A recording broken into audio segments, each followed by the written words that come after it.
Il maltempo non ha risparmiato i terreni agricoli. A Meduna i vigneti dopo la grandinata si presentavano così, nessuna foglia, tutto distrutto. L'agricoltore di questo campo è stato contattato dal sindaco Pittone, non se la sente di parlare, la disperazione è tanta. Anche a Mansuè alcuni viticoltori hanno riferito di aver perso in modo irreparabile fino al 50% delle piante.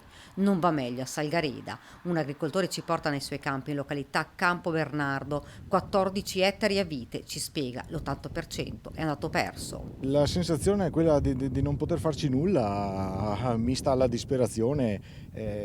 Questo è il nostro lavoro e la situazione è quella che vedete e che potete riprendere, insomma. È andato tutto distrutto. Quasi tutto, gran parte sì, adesso la stagione è ancora all'inizio, vediamo come reagiranno i vigneti, però grosse speranze penso non ce ne siano.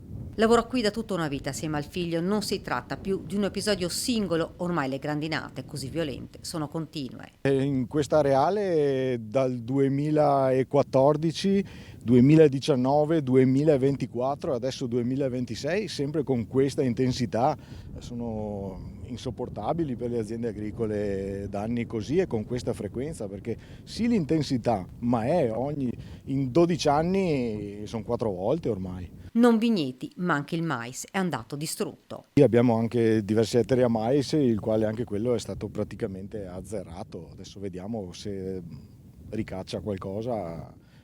Lì penso qualche speranza in più c'è. Passiamo di zona in zona dove la grandine si è abbattuta, la situazione non cambia.